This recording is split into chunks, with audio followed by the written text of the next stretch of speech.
Which doctor did you go to? Did you go a lot, and were you taken care of well? I did actually go to the doctor a lot, not because I was sick, but I wanted to get more blood tests because I am a very tired person and wanted to figure that out. Medicine in Zambia is very inexpensive. That's a great thing. And you can get a lot of things without a prescription just at a pharmacy. And doctors, I just did my regular checkups. And then also I went, like if I had the stomach flu or if I was very dehydrated, I went to Optimal Wellness, which Holly is the one who recommended us to go there. And it just feels like a small doctor's office. And they have great doctors, and whatever insurance you have will cover, it just depends on your insurance.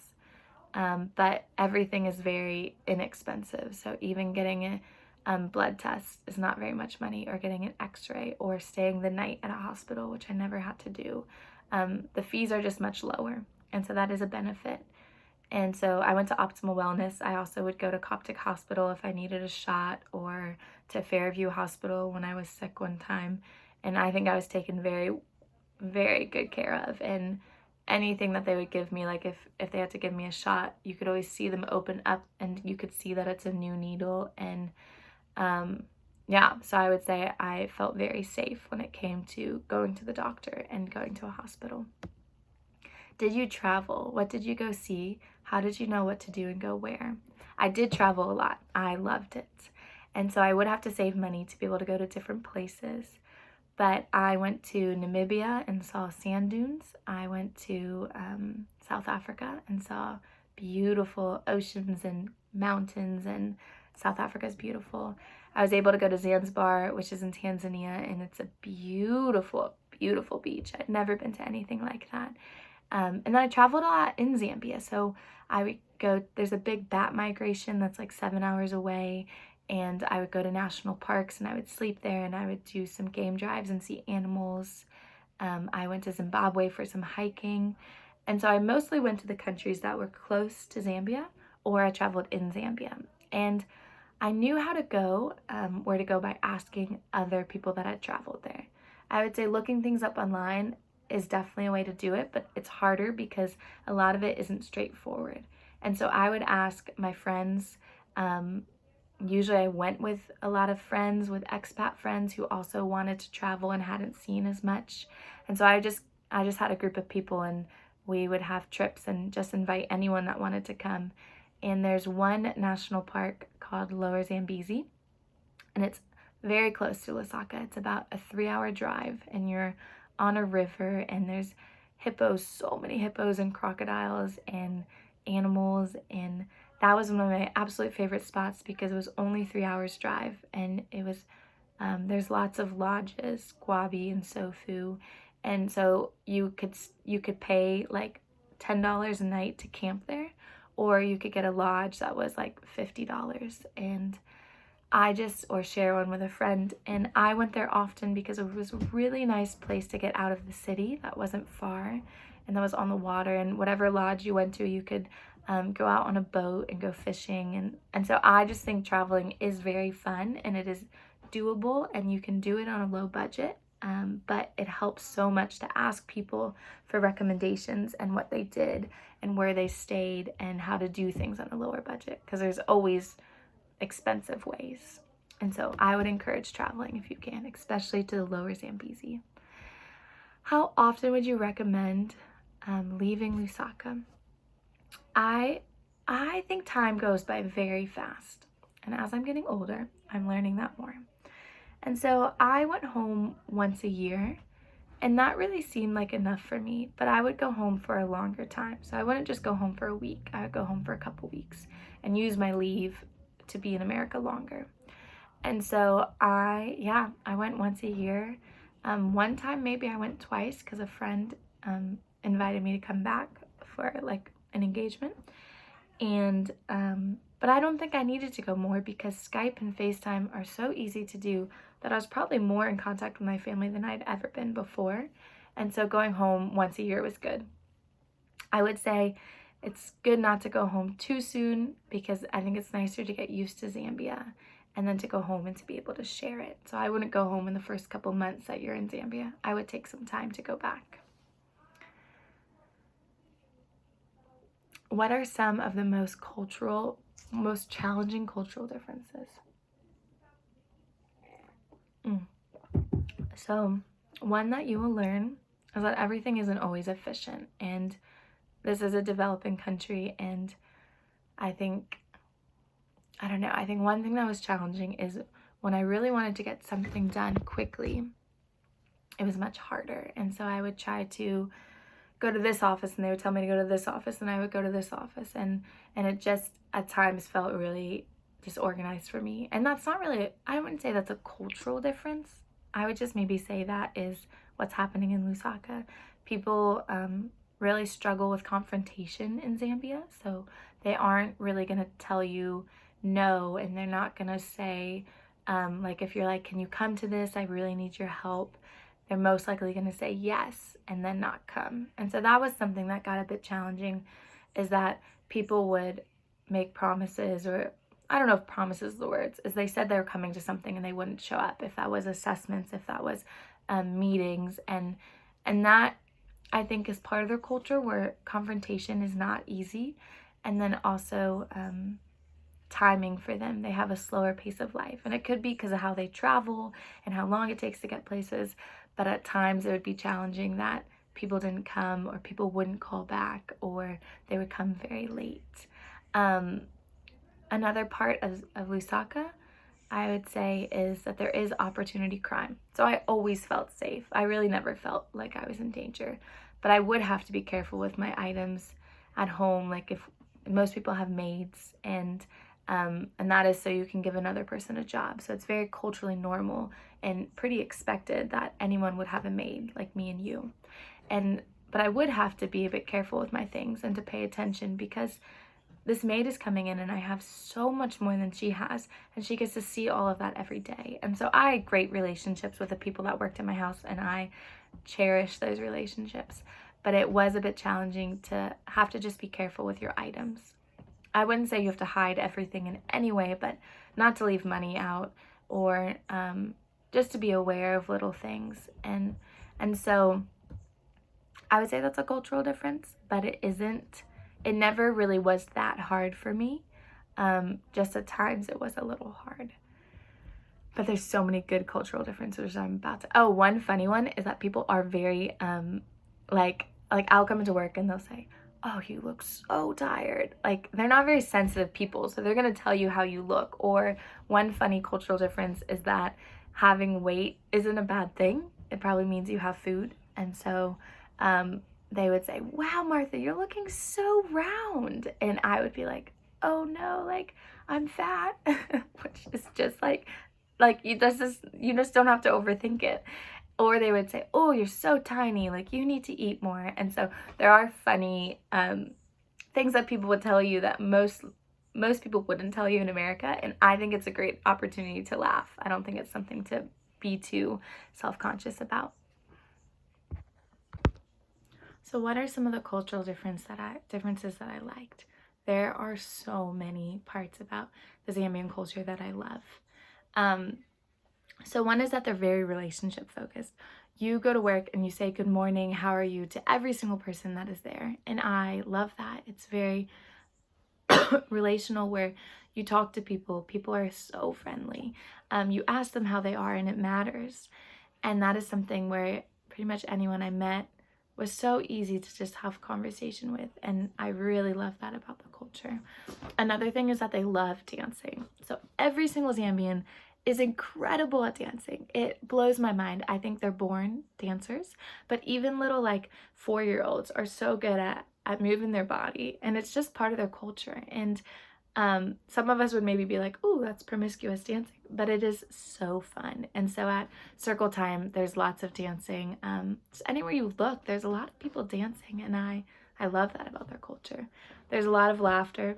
People are not that sensitive. They laugh easily. They say jokes, and I just feel like it's an environment where I was laughing all the time, and I love that.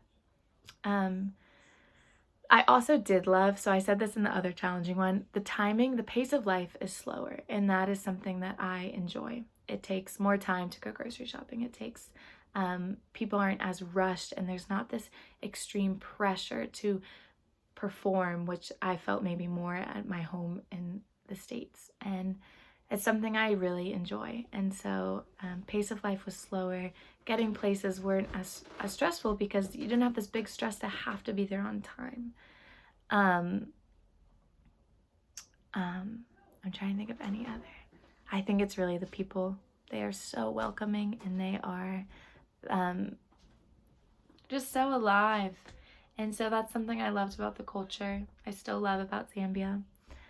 What was the most difficult reality to adjust to? I would say what was most difficult is how you can see the difference of wealth and extreme poverty. And so in the city of Lusaka, you drive down a road. On the right side, you see this huge mall and a movie theater and expensive clothes. And then you would look on the left, or even just right next to the mall, and there's miles of people living in very high poverty.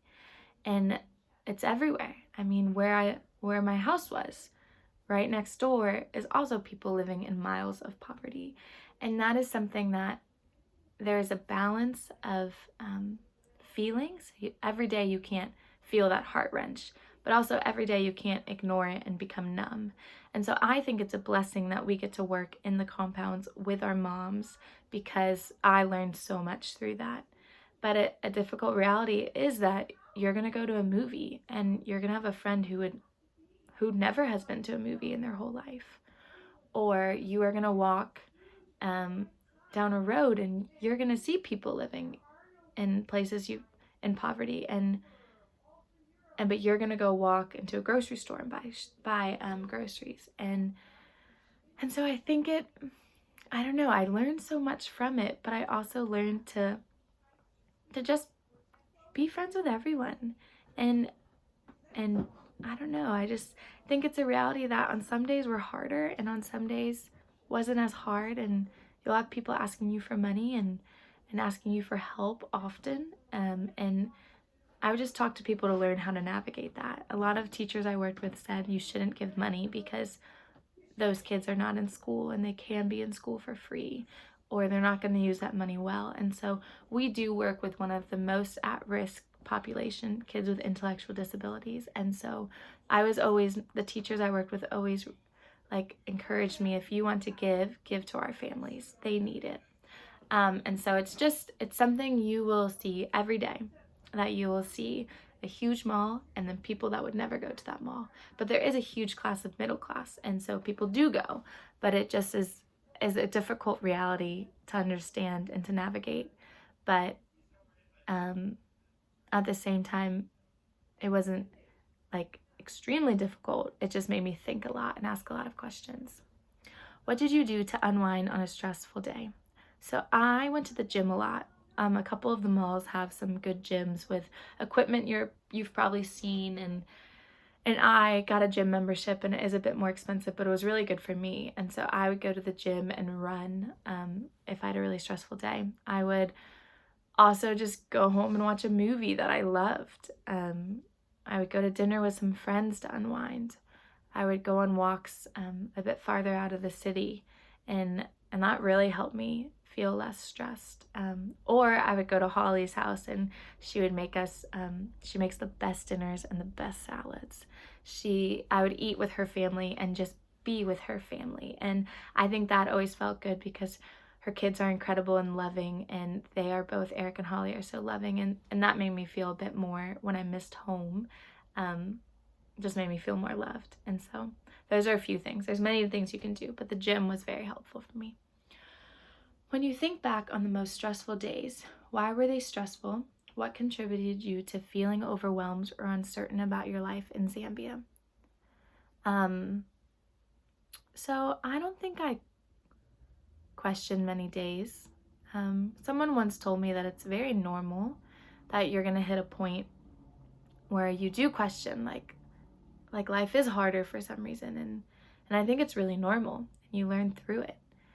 But I would say on some of those days I was very stressed was probably when a lot of things just weren't going right. And so I said before, Zambia and Lusaka, things aren't always as efficient as you're used to. And so you would spend a lot of time doing this, and then they would tell you, oh, you did the wrong thing. You need to go here and you need to talk to this person, and no one answers the phone. And then maybe my car broke down because I forgot to put water in it because it's so hot there, and just different things. I just feel like sometimes I had those days where my heart was heavy with the pain of people around me, and then things weren't going right, and I think I would just become really overwhelmed. And I think what really helped me, but it depends on who you are as a person, is definitely to pray. I think praying always helps me in the moment. And then also to just talk to someone about it. Call your friend and tell them that your day was hard, or call your mom. I would talk to my mom and I would just tell her this was such a stressful day. Or I would make a plan of how to make this process easier for me the next day. And so, yeah, I think usually the days I was most stressed is when a lot of things just didn't go right.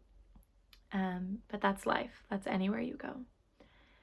And then also one thing that was harder for me is if you create a lot of friends that are expats from different countries, a lot of those people move. And so I think when I made close relationships, people would move, and that was a hard thing for me to learn, because then you would make new friends, and there are so many people, but it was something harder for me. Were you ever scared? If you were, what made you feel safe? So I was very, very rarely scared. I would say listen to the advice of people. They say do not walk at nighttime. I don't think we should. I think it's a very, to me, I feel very safe. There's such loving people.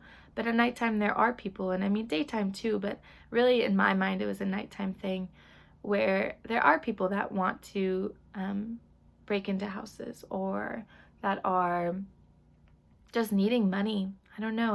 And so I just never walked at nighttime. When it got dark, I would call a taxi, or I would, if I had a car, I would just drive. And so I think that made me feel very safe. I think it is important to lock your doors when you're driving. But more of it is just being smart. And so I wouldn't say there's ever a place where my life was in danger. Never in the past 3 years. But it's also because people told me to be smart. Don't leave your laptop open in a car. Because then someone's going to really want that, and someone needs that. And so it's just being smart on how you navigated the city and how you lived, and there are lots of people that can give you advice for that. So I would say you don't need to be nervous.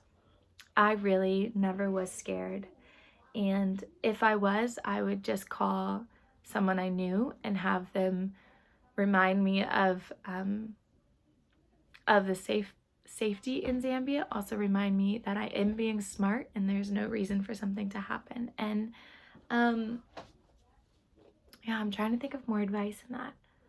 What made me feel safe? I just wasn't scared very often, but I felt safe because I locked my doors, I locked my gate, I didn't walk at nighttime. I just didn't put myself in positions where I had to be fearful.